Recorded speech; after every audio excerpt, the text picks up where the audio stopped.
Set चलेगा। ठीक है, तो चलिए बताइए इसका आंसर क्या होगा।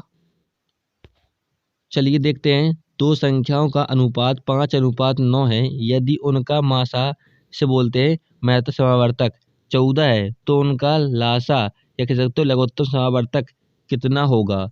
तो देखिए ऐसा जब क्वेश्चन आया आपके पास तो देखिए कुछ नहीं करना है आपको। जो अनुपात दे रखा है दो संख्याओं का अनुपात 5:9, ठीक है, और यहाँ पे जो मासा है बस गुणा करना है आपस में इनका। ठीक है, तो 5:9 मल्टीप्लाई 14 कर दीजिएगा, आपका आंसर हो जाएगा। तो यहाँ पर देखिए 9×5 = 45 और यहाँ पर होगा 14। ठीक है, गुणा करोगे तो यहाँ पे हो जाएगा 4×5 = 70, 7 और यहाँ पे हो जाएगा 4×4 = 16, 56, 56 में 7 जोड़ोगे कितना हो जाता है, ये हो जाएगा आपका 63, जो कि आपका किस वाले ऑप्शन में है, सिर्फ तीसरे वाले ऑप्शन में। तीसरा वाला ऑप्शन करेक्ट हो जाएगा। ठीक है, कुछ नहीं करना होता, सिर्फ आपको अनुपातों में मल्टीप्लाई करना होता है मासा का, आपका लासा बन जाएगा। क्योंकि देखिए जो लासा होता है वो दो संख्याओं का गुणनफल होता है। चलिए अगला क्वेश्चन देखते हैं। अगला क्वेश्चन यहाँ पर कह रहा है एक धनराशि चक्रवृद्धि ब्याज पर 5 वर्षों में दुगनी हो जाती है, उतनी ही धनराशि स्वयं की 4 गुनी होने में कितना समय लगेगा। टाइम पूछ रहा है तो देखिए इसका एक फॉर्मूला भी होता है। फॉर्मूला ना लगा के आपको मैं शॉर्ट ट्रिक बताता हूँ। देखिए यहाँ पर कह रहा है 5 वर्षों में, 5 वर्षों में कितनी हो रही है, 2 गुनी हो रही है। बस आपको एक बार ध्यान से देखना है, कॉन्सेप्ट को समझना है। ठीक है, तो यहाँ पर कह रहा है 2 गुनी हो रही है। ठीक है, फिर यहाँ पर कह रहा है कितने वर्षों में, यानी कितने T2 मतलब कितने समय में 4 गुनी हो जाएगी। कितनी, 4 गुनी। तो यहाँ पर देखिए ये 2 लिखा हुआ है, कह रहा है 2 गुनी हो रही है, तो आपको 4 को 2 की फॉर्म में लिखना है। तो 2 की फॉर्म में कैसे लिखोगे, यहाँ पर देखिए 4 को लिख सकते हो 2 की पावर 2। ठीक है, 4 को यहाँ से मैट दीजिए। ठीक है, इसको ये लिख सकते हैं। अब यहाँ पे देखिए 2 और 2 बराबर हो गए, तो यहाँ पे कुछ नहीं करना। अब ये जो पावर है यहाँ पर मल्टीप्लाई कर दीजिए, 5 दूनी 10, 2 का मल्टी जो पावर में है ना, ऊपर पावर में जो 2 है, बस मल्टीप्लाई करना है 5 में, 5 दूनी 10, तो T2 बराबर हो गया आपका 10 वर्ष। यही आपका करेक्ट आंसर हो जाएगा। ये होती शॉर्ट ट्रिक। ठीक है, तो यहाँ पर आपका हो जाएगा तीसरा वाला ऑप्शन करेक्ट हो जाएगा। क्योंकि यहाँ पर आपसे पूछा था कंपाउंड इंटरेस्ट पर 5 वर्षों में दोगुनी। यदि यहाँ पर कहता साधारण ब्याज में दोगुनी हो जाती है तो वो भी देख लीजिए। ठीक है, यहाँ पर था आपका कंपाउंड इंटरेस्ट था। यदि यहाँ पर होता है कि साधारण ब्याज में 5 वर्षों में दोगुनी हो जाती, यहाँ पर चक्रवृद्धि ब्याज था। यदि यहाँ पर कह देता कि साधारण ब्याज पर 5 वर्षों में दोगुनी हो जाती है तो कैसे करोगे। तो इसका भी फॉर्मूला होता है, क्या होता है, T1 बराबर गुना माइनस, ये भी देख लीजिए क्योंकि आ सकता है, गुना -1 होता है, T2 गुना -1 होता है। ठीक है, तो यदि आप साधारण ब्याज निकालोगे कितने वर्षों में हो रही है, तो यहाँ पर देखिए T1 कह रहा है 5 वर्षों में, दोगुनी हो रही है तो 2 गुना -1 करोगे कितना आएगा, 1 आएगा। T2 निकालोगे यहाँ से। ठीक है, अब यहाँ पर कह रहा है 4 गुनी, तो 4 गुनी है -1 करोगे 3, बस गुणा करोगे 5 या 15, तो T2 बराबर निकल आएगा आपका 15 वर्ष, यदि यहाँ पर साधारण ब्याज कहा होता है। ठीक है, चलिए अगला क्वेश्चन देखते हैं। अगला क्वेश्चन है, इसका आंसर बताइएगा क्या होगा। कह रहा है यहाँ पर एक व्यापारी ने एक वस्तु को 8% की हानि पर बेचा। यदि उसने इसे 72 रुपये अधिक में बेचा होता तो उसे 16% का लाभ होता। वस्तु का क्रय मूल्य कितना होगा। देखिए इस क्वेश्चन को आप 2 लाइन में कर पाओगे। कैसे कर पाओगे, देखिए यहाँ पर जब भी बात आपसे हो अधिक में बेचा होता या कम में बेचा होता या इतने रुपए की वृद्धि हो रही है या कमी हो रही है, तो ऐसे क्वेश्चन को आप 2 लाइन में लगा पाओगे। कैसे करना है, देखिए यहाँ पर क्या, एक वस्तु को 8% हानि पर बेची जाती है, कितने में, 8% हानि में। ठीक है, यहाँ पर जो चिन्ह है ये हानि का है। फिर यहाँ पर क्या है 16% लाभ प्राप्त करने के लिए, 16% का लाभ प्राप्त करने के लिए। ठीक है, तो देखिए यहाँ पर हो रहा है आपको हानि और यहाँ पर लाभ, लाभ और हानि हो तो जोड़ दिएगा आपस में। ठीक है, यदि यहाँ पर लाभ और 8% का लाभ होता तो हम घटा देते। ठीक है, यदि लाभ लाभ हो तो हमें घटा देना है आपस में, और हानि हो तब भी घटा देना है। यदि लाभ और हानि है तो जोड़ देना है। तो यहाँ पर देखिए एक तरफ है आपका लाभ, ठीक है, और एक तरफ है हानि, मतलब 16% का आपका लाभ हो रहा है और 8% की हानि, जोड़ देंगे कितना हो जाएगा, 16 और 8 कितना 24% हो जाएगा। ठीक है, और यही प्रेजेंट करेगा किसको 72 रुपए को। ठीक है, समझाने के लिए समझा रहे हैं ऐसा, नहीं तो आपका 2 सेकंड में हो जाता, 2 लाइन में कर पाओगे। देखिए यहाँ से परसेंट हटाओगे तो यहाँ पर आपका डबल जीरो लग जाएगा। ठीक है, तो यहाँ पर काट दी, ये कटेगा पूरा पूरा 3 बार में, तो आपका 1 यूनिट बराबर कितना हो गया 300, और यही होगा आपका क्या वस्तु का सीपी क्रय मूल्य। किस वाले ऑप्शन में है, ये आपका दूसरे वाले ऑप्शन में है, तो दूसरा वाला ऑप्शन करेक्ट हो जाएगा। आपको सिर्फ क्या करना है, कॉन्सेप्ट को समझना है। ठीक है, चलिए अगला क्वेश्चन देखते हैं। अगला क्वेश्चन है, एक वस्तु का सूची मूल्य 850 रुपये है, इसे इसके सूची मूल्य पर 20%, 15%, X% की 3 क्रमिक छूट देकर 528.87 में बेचा जाता है, तो X का मान ज्ञात कीजिए। तो देखिए इस क्वेश्चन को भी आप एक लाइन में कर सकते हो, सिर्फ कैलकुलेशन बढ़ जाएगी इसमें, क्योंकि यहाँ पर देखिए दशमलव में दे रखा है। ऐसे क्वेश्चन में पहले भी करा चुका हूँ और फॉर्मूला भी बताया था और बेसिक भी बताया था मैंने इसका। ठीक है, तो देखिए यहाँ पर कह रहा है कितना है, सूची मूल्य का मतलब होता है MRP, तो MRP यहाँ पर है 850। ठीक है, पहली छूट दी जाती है कितनी 20% की, तो ये हो जाएगा आपका 80/100 हो जाएगा। ठीक है, मल्टीप्लाई दूसरी छूट आपकी है 15, तो ये हो जाएगा 85/100। अब यहाँ पर देख रहा है X% की छूट, तो इसको X ही मान लेते हैं, X/100 बराबर आपका क्या दे रखा है विक्रय मूल्य कितना है 528.87। ठीक है, तो यहाँ से देखिए क्या कह दीजिएगा आप, परसेंट को यहाँ पर दशमलव हटाओगे तो यहाँ पर डबल जीरो आ जाएगा, और डबल जीरो से A double zero zero cancel हो जाएगा, और यहाँ से देखिए 17×85 और ये कट जाएगा 20, और ये हो जाएगा आपका 4/5। ठीक है, जीरो से जीरो कैंसिल आउट हो जाएगा, और यहाँ से 17×85। अब कुछ नहीं करना है आपको, बस ये भाग देना है। ठीक है, कितना हो जाएगा 17 × 4, चाहे तो आप काट लीजिए, यहाँ से 4 से काट लीजिए। ठीक है, कुछ नहीं करना है आपको। काटने के बाद देखिए 17 से काटिएगा, 17 से काटिएगा और 4 से काटिएगा, जो भी आपका आंसर आएगा 100 में से घटा दीजिएगा। आपको ऑप्शन यहाँ पर दे रखे, करेक्ट आंसर हो जाएगा। ठीक है, दशमलव में आएगा क्योंकि आपका आंसर दशमलव में घटेगा नहीं है, तो दशमलव में आएगा, कैलकुलेशन बढ़ जाएगी, इसलिए आपको छोड़ रहा हूँ। ठीक है, चलिए अगला क्वेश्चन देखते हैं। अगला क्वेश्चन है, 2 दर्जन केलों का मूल्य 240 रुपये है और 18 नींबू का मूल्य 90 रुपये है। एक नींबू और एक केले का मूल्य का अनुपात ज्ञात कीजिए। तो देखिए यहाँ पर कुछ नहीं करना है आपको, कह रहा है 2 दर्जन केलों का मूल्य, 2 दर्जन का मतलब होता है 24 केले का मूल्य कितना है 240। बस काट दीजिए, यहाँ से काटोगे तो ये कटेगा, 1 यूनिट की वैल्यू कितनी होगी यहाँ पर होगी 10।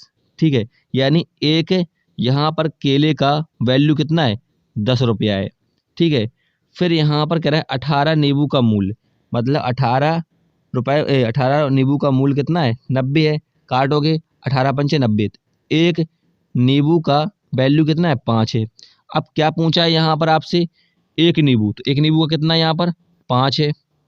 ठीक है, और एक केले कितना है 10 है, अनुपात 10। काटोगे तो यहाँ से निकलेगा 1:2, करेक्ट आंसर हो जाएगा। किस वाले ऑप्शन में, ये आपके तीसरे वाले ऑप्शन में, तो तीसरा वाला ऑप्शन करेक्ट हो जाएगा।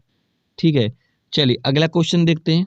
क्वेश्चन यहाँ पर कह रहा है, एक व्यक्ति ने कुछ धनराशि 5% साधारण ब्याज पर उधार ली, यदि 6 वर्षों के बाद ब्याज की धनराशि उधार ली गई धनराशि से 5600 कम है, तो उधार ली गई धनराशि की गणना करें।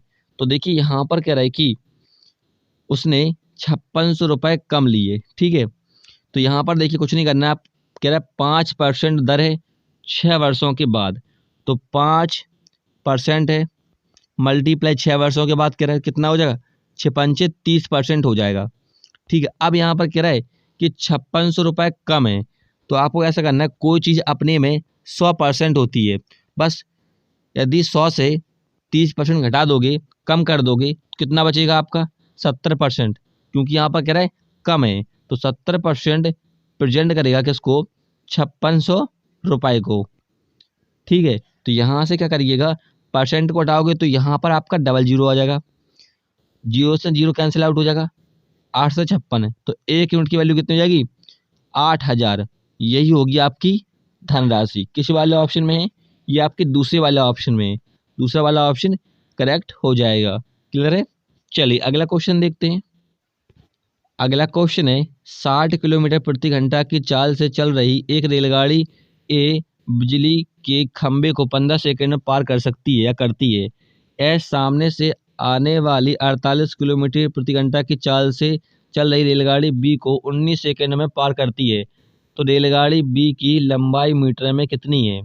तो यहाँ पर देखिए फॉर्मूला होता है डी बराबर एस टी। डी यहाँ पर डिस्टेंस, एस यहाँ पर स्पीड और टी यहाँ पर टाइम, ये फॉर्मूला होता है। तो यहाँ से देखिए हम निकालेंगे दूरी। पहले यहाँ पर कह रहा है कि 60 किलोमीटर प्रति घंटा की स्पीड से स्पीड दे रखी है और टाइम कितना है, 15 सेकंड में पार कर रही है। तो यहाँ से हम निकाल लेंगे डिस्टेंस।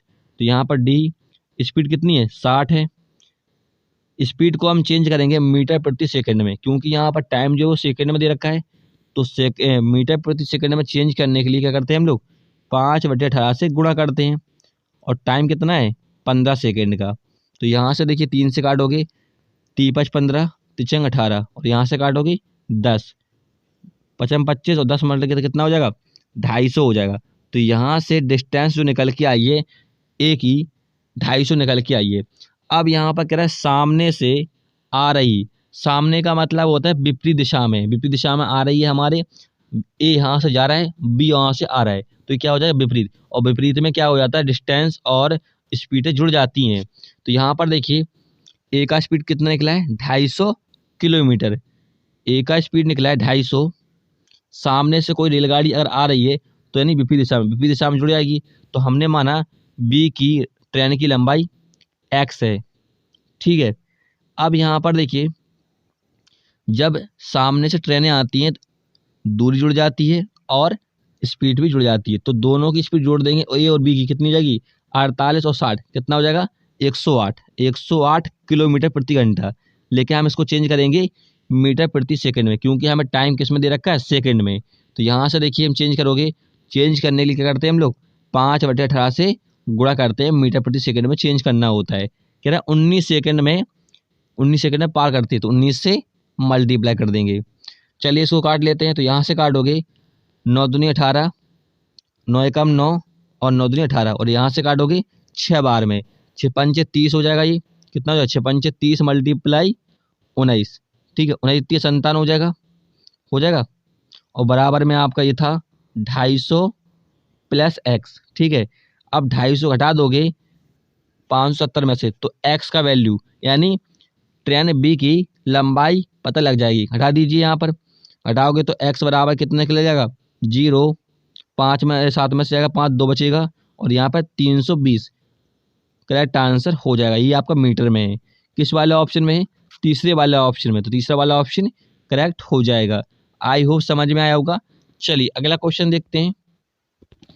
अगला क्वेश्चन है रमेश और उसकी पत्नी की आयु क्रमशः 40 और 36 वर्ष है। यदि उनके बेटे और 2 बेटियों की औसत आयु 13 वर्ष है तो परिवार की औसत आयु कितनी है? वेरी सिंपल क्वेश्चन है। यहाँ पर देखिए कह रहा है रमेश को आर मान लेते हैं, ठीक है। शॉर्टकट में रमेश की जो आयु है वो कितनी है, 40 है। और उसकी वाइफ यानी डब्लू मान लेते हैं, वाइफ मतलब डब्लू शॉर्टकट में, इनका है 36। अब यहाँ पर कह रहा है एक बेटे का प्लस 2 बेटियों का औसत कितना है, 13 है। तो यहाँ पर देखिए औसत में दे रखा है। अब कितने हैं यहाँ पर, 2 बेटियां हैं, 1 बेटे, कितने लोग हो गए, 3। औसत में दे रखा है तो 3 से हम मल्टीप्लाई कर देंगे, कितना हो जाएगा, 13 39। अब इनको सबको जोड़ देंगे हम, इन तीनों को, 40 36 39 को, कितना हो जाएगा, ये 5 हो जाएगा, कितना 15, एक हाथ चला जाएगा, 8 8 3 11, कितना हो गया, 115 हो गया। अब यहाँ पर कह रहा है कि परिवार की औसत आयु कितनी होगी। देखिए रमेश था, उसकी पत्नी, 2 लोग हो गए, 2 बेटियां थीं, कितने लोग हो गए, ये हो गए आपके 4 लोग, और 1 बेटा, कितने 5 लोग। 5 से हम डिवाइड कर देंगे क्योंकि हमें औसत आयु निकालनी है। तो यहाँ से काटोगे 5 दूनी 10, 5 तिया 15, तो 23 वर्ष आपका करेक्ट आंसर हो जाएगा। किस वर्ष है, किस वाले ऑप्शन में है, ये आपका पहले वाले ऑप्शन में, तो पहला वाला ऑप्शन करेक्ट हो जाएगा। चलिए अगला क्वेश्चन देखते हैं। अगला क्वेश्चन है ए बी सी 3 संख्याएं ए बी से 48% कम है, सी ए और बी के योग से 20% अधिक है, बी सी से कितने प्रतिशत एक दशमलव स्थान तक सही कम है। तो ये आपको ज्ञात करना है, कितना प्रतिशत कम है दशमलव में आपको ज्ञात करना है। देखिए यहाँ पर कह रहा है कि ए जो है बी से 48% कम है। तो यहाँ से देखिए बी से कितना कम है, ए 48, तो हमने माना बी 100 है, क्योंकि कोई चीज़ अपने में 100% होती है। तो ये कितना बचेगा, 48 चला जाएगा आपका 100 में से, कितना बचेगा 52। ठीक है, फिर यहाँ पर कह रहा है कि ए और बी के योग से 20% अधिक है सी। सी जो है ए प्लस बी के योग से, तो योग कितना है इनका 152 है ए और बी का। कह रहा है इनके योग से 20% अधिक है। तो यहाँ पर हम 152 का 20% निकालेंगे, 120%, क्योंकि यहाँ पर कह रहा है 20% अधिक है। तो यहाँ से देखिए काटोगे, ये कटेगा 6/5 में कटेगा। अब यहाँ पर गुणा कर लीजिए, चाहे तो ऐसा कीजिए कि हाँ गुणा कर लीजिए, 6 दूनी 12, 1 हासिल, 6 पंचे 30, 30 31, 3 और 6 3 9। अब यहाँ पर देखिए 5 से डिवाइड करोगे, 152 ही हो रहा था ना, 152 पर 20% अधिक है, तो 20% अधिक है, ये हो गया आपका 6/5। अब यहाँ पर देखिए काटेगा, तो यहाँ से कटेगा आपका 5 एकम 5, कितना बचा है यहाँ पर 4 बचा, 8 पंच 40, 5 दूनी 10 और पंचों को 20। ठीक है, कितना हो गया 182.5। ठीक है, 4 होगा, सॉरी 4 होगा। अब यहाँ पर कह रहा है कि बी सी से कितने प्रतिशत कम है। तो यहाँ पर देखिए सी का कितना निकला, सी का निकला 182.4 और बी का कितना था 100 था। तो कितना कम है ये 82.4% कम है। यही आपका करेक्ट आंसर हो जाएगा। किस वाले ऑप्शन में, ये आपके चौथे वाले ऑप्शन में, चौथा वाला ऑप्शन करेक्ट हो जाएगा। क्लियर है। चलिए अगला क्वेश्चन देखते हैं। अगला क्वेश्चन है, देखिए इसका आपको मान ज्ञात करना है, यानी एक्स का मान ज्ञात करना है। ठीक है, तो सिंपल क्वेश्चन है, ऑप्शन दिए गए हैं, सभी लोग इसको सॉल्व कर लेंगे। ठीक है, तो हम इसको क्वेश्चन को लीव कर देते हैं। चलिए अगला क्वेश्चन देखते हैं। अगला क्वेश्चन यहाँ पर कह रहा है एक निश्चित कार्य को करने के लिए एक्स और वाई की दक्षता का अनुपात 5:9 है। मिलकर कार्य करने पर वे 15 दिनों में पूरा कर सकते हैं। तो एक्स उसी कार्य को 63 सही 2/3% भाग कितने दिनों में पूरा कर लेंगे। सिंपल क्वेश्चन है। देखिए यहाँ पर कह रहा है कि एक्स और वाई की यहाँ पर दक्षता का मतलब होता है इफिशियंसी, कार्य क्षमता। ठीक है, कितना दे रखा है आपको 5:9, यानी 5 आपका एक्स का है इफिशियंसी और 9 वाई का है। अब यहाँ पर कह रहा है कि यहाँ पर क्या कह रहा है, वे मिलकर कार्य को करने में कितने 15 दिन का समय लेता है, यानी एक्स और प्लस वाई किसी कार्य को करते हैं। ठीक है, जो कि 15 दिन में कर पाते। तो इन दोनों का देखिए 15 दिन में काम कर रहे हैं दोनों मिलकर। इन दोनों का इफिशियंसी कितना हो रहा है, इन दोनों का इफिशियंसी टोटल हो रहा है 14। गुणा कर दीजिए, 4 70, 7 21, तो 210 निकला है टोटल वर्क। काम कितना यूनिट है 210। कैसे निकला है, देखिए यहाँ पर फिर से देख लीजिए, एक्स और वाई 15 दिन में काम कर रहे हैं, इन दोनों का इफिशियंसी कितना है 14 यूनिट। 15 का और 14 का मल्टीप्लाई कर दोगे तो आपका निकलेगा 210। ठीक है, 4 70, 7 और 21। ठीक है, अब यहाँ पर क्या रहा है कि एक्स अकेले कार का 66 सही 2/3% भाग। तो हम देखिए क्या करेंगे, 210 का हम निकालेंगे कितना, ये 63 सही 2/3, इसका मतलब होता है 200/300। ठीक है, इसका हम ये निकालेंगे परसेंट। तो यहाँ से देखिए ये कट जाएगा 0 0 और यहाँ से काटोगे कितना हो जाएगा 7 21 और 0 और कितना हो जाएगा 140 हो जाएगा। 2 का मल्टीप्लाई कर दोगे। अब क्या पूछा था एक्स अकेले, तो एक्स का इफिशियंसी कितना है 5 है, 5 से डिवाइड कर दो, कितने बार जाएगा 5 दूनी 10, 8 पंच 40, 28 दिन करेक्ट आंसर हो जाएगा। किस वाले ऑप्शन में, ये आपका दूसरे वाले ऑप्शन में, तो दूसरा वाला ऑप्शन करेक्ट हो जाएगा। आप जिस तरीके से कर पाओ उस तरीके से कर लीजिएगा, बाकी ये समझ में आ गया होगा। चलिए अगला क्वेश्चन देखते हैं। अगला क्वेश्चन है, देखिए इसका मान ज्ञात करना है, और ऐसे क्वेश्चन आपको 100% 2 क्वेश्चन पक्के मिलेंगे 2021 में आपको एसएससी जीडी एग्जाम में। ठीक है, तो ये व्यंजक का मान ज्ञात करना है, आपको ऑप्शन दे रखे हैं, सॉल्व करके इस क्वेश्चन का आंसर कमेंट में बताइएगा क्या होगा इसका आंसर। चलिए अगला क्वेश्चन देखते हैं। अगला क्वेश्चन यहाँ पर कह रहा है कि यदि किसी गोले का व्यास 56 सेंटीमीटर है, इसका पृष्ठीय क्षेत्रफल कितना होगा। तो देखिए यहाँ पर कह रहा है इसका व्यास, तो त्रिज्या बराबर होता है व्यास अपॉन 2। तो व्यास कितना है 56 है, तो यहाँ से देखिए त्रिज्या निकलेगी आपकी 28 सेंटीमीटर। अब यहाँ पर कह रहा है इसका पृष्ठीय क्षेत्रफल, तो गोले का पृष्ठीय क्षेत्रफल क्या होता है 4 पाई आर स्क्वायर होता है। ठीक है, यही तो होता है पृष्ठीय क्षेत्रफल। तो यहाँ से देखिए 4 पाई का मान होता है 22/7, जो कि आपको दे भी रखा है यहाँ पर। और यहाँ पर त्रिज्या रखिए 28 सेंटीमीटर, तो 28 मल्टीप्लाई 28 हो जाएगा। अब यहाँ पर देखिए सच्चों को 28 गुणा कर दो, कितना हो जाएगा, ये हो जाएगा 4 को 16, 16 दूनी 32, 32 3 32 और 3 कितना होता है 32 3 35 और मल्टीप्लाई 28। ठीक है, गुणा कर लीजिए यहाँ पर 8 दूनी 16, 8 दूनी 16, एक हासिल 58 40, 41 4 24 24 और 28। ठीक है, अब यहाँ पर 2 से मल्टीप्लाई करोगे तो 2 दूनी 4, 5 दूनी 10 7। ठीक है, जोड़ोगे इनको तो कितना होगा 6 हो जाएगा, 5 हो जाएगा, 8 हो जाएगा और 9 हो जाएगा। ये आपका करेक्ट आंसर हो जाएगा। किस वाले ऑप्शन में है, ये आपके पहले वाले ऑप्शन में, तो पहला वाला ऑप्शन करेक्ट हो जाएगा। सेंटीमीटर स्क्वायर में होगा, क्योंकि यहाँ पर पृष्ठीय क्षेत्रफल का मतलब होता है वक्रपृष्ठ का क्षेत्रफल। ठीक है, चलिए अगला क्वेश्चन देखते हैं। अगला क्वेश्चन है उस अधिकतम संभव लंबाई का मान ज्ञात कीजिए जिसके द्वारा 4 मीटर और 90 सेंटीमीटर, 3 मीटर 85 सेंटीमीटर और 12 मीटर 95 सेंटीमीटर की लंबाई पूर्णतः मापा जा सकता है। तो देखिए यहाँ पर अधिकतम लंबाई कहा गया है। जब भी अधिकतम लंबाई कहा जाए तो आपको कुछ नहीं करना है, मासा लेना है। ठीक है, लेकिन यहाँ पर संख्या है वो आपको मीटर और सेंटीमीटर में दे रखा है, तो इनको आप ऑप्शन में देखिए आपको किस में दे रखा है, सेंटीमीटर में दे रखा है, तो सेंटीमीटर में चेंज कर लीजिए।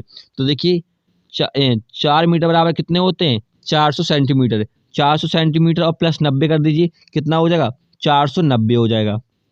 ठीक है, कॉमा लगा हुआ है। फिर यहाँ पर देखिए 3 मीटर, 3 मीटर का हो जाएगा 300 मीटर प्लस 85, कितना हो जाएगा 385 हो जाएगा, कॉमा।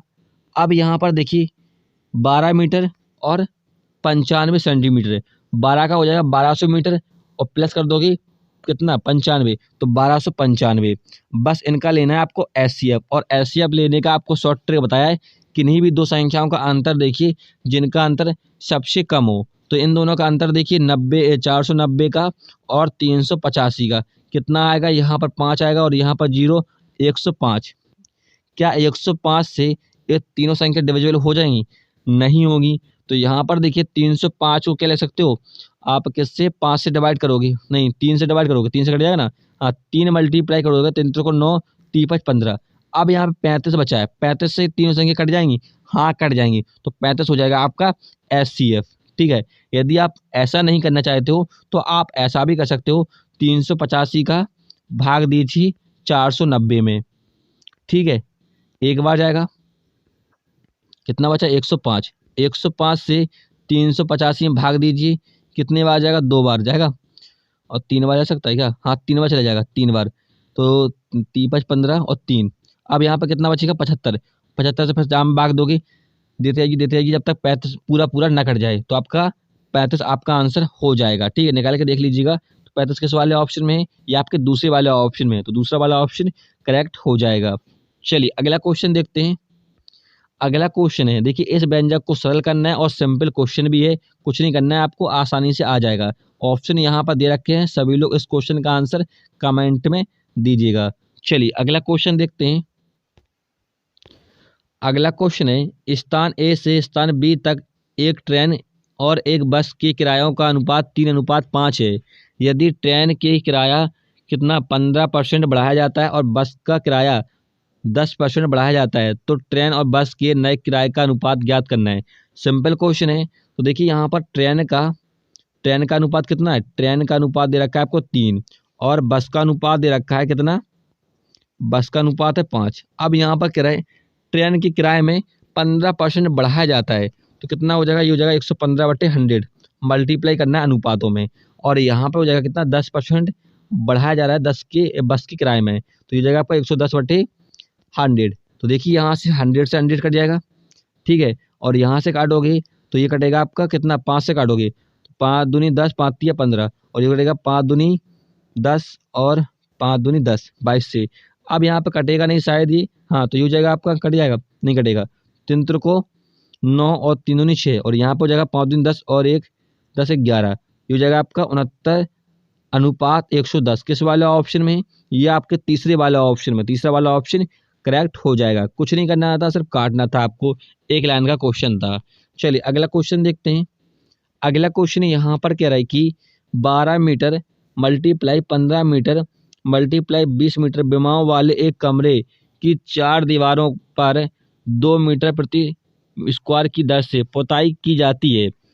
पुताई का खर्चा ज्ञात कीजिए। ऐसे क्वेश्चन आपको 100% एसएससी जीडी में मिलेंगे देखने के लिए, सिर्फ वैल्यू चेंज होके आएंगी। ठीक है, देखिए इसका फॉर्मूला होता है 4 दीवारियों का। क्या होता है? 4 दीवारियों का क्षेत्रफल बराबर, यहाँ पे लिख देते हैं, 4 दीवारी का क्षेत्रफल बराबर होता है 2 ऊंचाई मल्टीप्लाई लंबाई प्लस चौड़ाई। ये होता है फॉर्मूला क्षेत्रफल का। तो देखिए यहाँ पर आपको ये जो रखा है 12, 15 और 20, ठीक है, ये होती है लंबाई, होती है चौड़ाई और ये होती है ऊंचाई। ठीक है, ये होती है ऊंचाई। तो यहाँ पर देखिए एच कितनी है, 20 है, कितना हो जाएगा, 40 हो जाएगा। इन दोनों को जोड़ दो, कितना हो जाएगा, ये हो जाएगा 27 हो जाएगा। ठीक है, गुणा कर दीजिए आपस में तो क्षेत्रफल निकल के आ जाएगा। चलिए कर लेते हैं, ये हो जाएगा आपका 0 7 को 28, 2 और 8 और 10, ये निकला है आपका क्षेत्रफल। अब यहाँ पर क्या कह रहा है कि 2 रुपया पर मीटर स्क्वायर की दर से, ये आपका इस मीटर स्क्वायर में लिख रहा है ना, की दर से, ठीक है, पुताई करानी जानी है, पुताई खर्चा ज्ञात करना है। तो देखिए 1 मीटर का कितना लग रहा है, 2 रुपये, तो 2 से आपको मल्टीप्लाई कर देना है। यहाँ पर कितना हो जाएगा, 8 दूनी 16 और 2, तो 2160 रुपये लगेगा कुल पुताई का खर्चा। किस वाले ऑप्शन में? ये आपका है चौथे वाले ऑप्शन, चौथा वाला ऑप्शन करेक्ट हो जाएगा। चलिए अगला क्वेश्चन देखते हैं। अगला क्वेश्चन है, एक निर्माता ने एक वस्तु को 1400 रुपये का मूल्य अंकित किया और एक खुदरा विक्रेता को 25% की छूट पर इसे बेचा, जिसने इसे बेचकर 12% का लाभ अर्जित किया। खुदरा विक्रेता ने वस्तु को किस मूल्य पर बेचा होगा? आपको सेलिंग प्राइस ज्ञात करना है। ठीक है, ये ध्यान से पढ़िएगा लास्ट का क्वेश्चन, क्योंकि यहाँ पे प्रॉब्लम हो सकता है। देखिए यहाँ पर कह रहा है 25% की छूट दी है उसने, ठीक है, तो यहाँ पे 25% की छूट दोगे तो क्या बचेगा आपका, 75/100। अब यहाँ पर देखिए कह रहा है अंकित मूल्य की बात की गई है, तो यहाँ पर हो जाएगा नीचे आपका एमआरपी और ऊपर हो जाएगा आपका सेलिंग प्राइस। ठीक है, अब यहाँ पर देखिए आपको एमआरपी दे रखा है क्वेश्चन में कितना, 1400, और हमारा कितना है, 100 है, तो 100 प्रेजेंट करेगा 1400 को। ठीक है, तो 0 से 0 काट दोगे और 14 का मल्टीप्लाई यहाँ पर कर दोगे तो आपका सेलिंग प्राइस निकल के आ जाएगा। कितना निकलेगा, 4 70 7, और यहाँ पर 7 मल्टीप्लाई 14 कर लोगे, ठीक है, कितना हो जाएगा, 7 को 28, 2 98, और 7 प्लस करना है तो कितना हो जाएगा, 15 1 105, ये निकला है। ठीक है, अब यहाँ पर क्या रहा है कि यदि 12% लाभ पर अर्जित करता है यानी बेचा जाता है, तो यहाँ पर हम बेच देंगे कितना, 12% लाभ पर, तो हो जाएगा आपका 112/100 हो जाएगा। अब यहाँ पर देखिए ये कटेगा आपका 21/20 से पूरा कट जाएगा। ठीक है, और यहाँ से 0 से 0 कट जाएगा। अब यहाँ पर देखिए 2 से 1 काट दो, कितना कटेगा, 2 पंचे 10 और 2 छक 12, तो 56 मल्टीप्लाई 21 करोगे तो कितना हो जाएगा, 56 मल्टीप्लाई 6 दूनी 12, 10 और 11, कितना हो जाएगा, जोड़ोगे यहाँ पर 6 7 1170, ये हो जाएगा आपका सेलिंग प्राइस। किस वाले ऑप्शन में? ये आपका है तीसरे वाला ऑप्शन में, तीसरा वाला ऑप्शन करेक्ट हो जाएगा। आई होप समझ में आया होगा। चलिए अगला क्वेश्चन देखते हैं। अगला क्वेश्चन है, 19 संख्याओं का औसत 24 है, प्रथम 8 संख्याओं का औसत 26.5 है, अंतिम 12 संख्याओं का औसत 21.5 है। यदि 8वीं संख्या को छोड़ दिया जाए तो शेष संख्याओं का औसत कितना होगा? देखिए यहाँ पर क्या रहा है कि 19 संख्याओं का औसत, तो इस क्वेश्चन को सॉर्ट कैसे कर पाओगे आप? देखिए कह रहे हैं 19 संख्याओं का औसत कितना है, 24 है, तो मल्टीप्लाई कर दीजिए, कितना हो जाएगा, 19 को 76, 19 दूनी 38, ठीक है, तो कितना हो जाएगा, 6 और 15 1 हासिल 4, तो यहाँ पर देखिए 19 संख्याओं का औसत निकला है 456। फिर यहाँ पर क्वेश्चन कह रहा है कि 8 संख्याओं का औसत कितना है, 26.5 है। तो यहाँ से देखिए परसेंट को हटाओगे तो यहाँ दशमलव को हटाओगे तो यहाँ पर 0 आ जाएगा दशमलव, ठीक है। और यहाँ पर 4 और 5, 5 से काटोगे 5 में 25, 5 तिया 15, गुणा करोगे तो यहाँ पर आपका 8 संख्याओं का औसत निकलेगा कितना, 4 तिया 12, एक हासिल 20 और 21, कितना 212 निकला है। फिर यहाँ पर क्या रहे, अंतिम 12 संख्याओं का औसत कितना, 21.5 है। 12 संख्याओं का औसत 21.5 है। तो यहाँ से देखिए दशमलव हटाओगे तो यहाँ पर 0 लग जाएगा, काटोगे यहाँ से 6 5, 5 से काटोगे 5 को 20, 5 तिया 15, मल्टीप्लाई कर दोगे 6 का जा में इसमें तो कितना निकलेगा आपका, यहाँ पर निकलेगा कितना, 18, एक हासिल 24, एक 25, तो 258 निकला है। अब यहाँ पर देखिए प्रथम 8 और 12 को जोड़ दीजिए, जो भी इनका आंसर निकला है। तो इसका निकला है कितना, 212 और 258 कितना हो जाएगा, 10 7 770।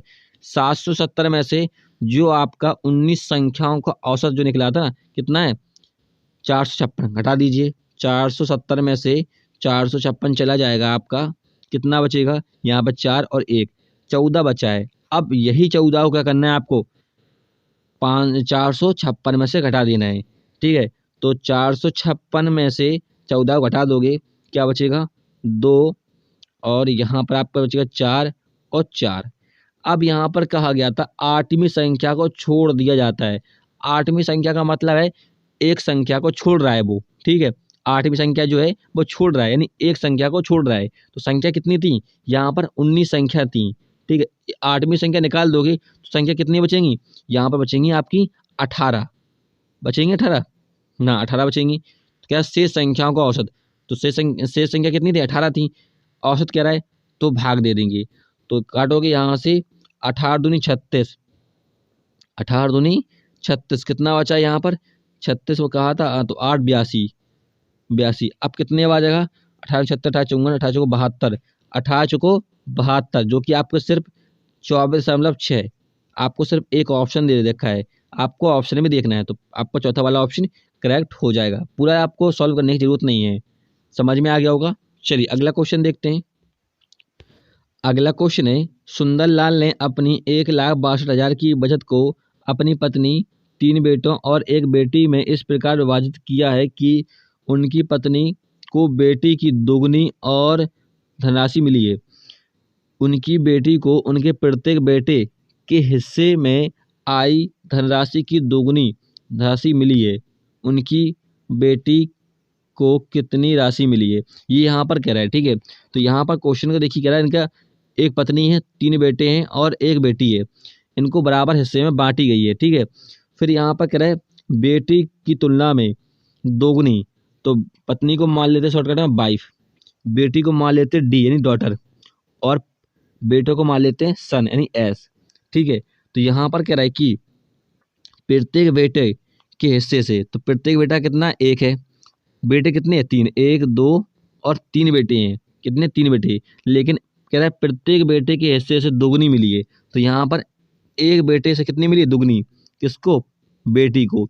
फिर यहाँ पर कह रहा है उसकी बेटी की तुलना में उसकी वाइफ को कितना मिला, दोगुना, तो बेटी का दोगुना कितना हो जाए, 4 हो जाएगा, ठीक है। ये आपका अनुपात में निकल के आ गया। तो इनका अनुपात जोड़ दीजिए, कितना हो जाएगा, देखिए यहाँ पर 3 बेटे हैं, तो 1 2 3, और यहाँ पर कितना हो जाएगा, 3 जी हैं, और यहाँ पर कितना है, 6 9, तो 9 प्रेजेंट करेगा कितने को, 1,62,000 को, ठीक है। आप ऐसा भी कर सकते हो, इनको 3 लिख सकते हो, यहाँ पर 3 बेटे थे, हमने समझाने के लिए अलग अलग लिखा था, क्योंकि आप क्या करते यहाँ से सीधा डायरेक्ट दोगुना कर देते, 3 दूनी 6 कर देते यहाँ पर, लेकिन ऐसा नहीं होगा, ठीक है। इसलिए हमने यहाँ पर क्या लिखा था, एक ही करके लिखा था, क्योंकि यहाँ पर क्या, प्रत्येक बेटे के हिस्सों में आयु धनराशि की दुगनी है बेटी। तो आप ऐसा मत कर दीजिएगा 3 बेटे हैं तो दुगनी कर दो 6, ऐसा नहीं होगा, प्रत्येक बेटे का कहा है उसने, तो एक बेटे का दुगना होगा आपका 2, ठीक है। समझ में आया। अब यहाँ से देखिए काटोगे, कितनी बार में जाएगा ये पूरा, तो ये जाएगा आपका 9 8 72, हाँ 8 बार में जाएगा 7, ठीक है। तो ये काट कर देख लेते हैं हम। 3×5 = 15, 3 से काटेंगे पहले।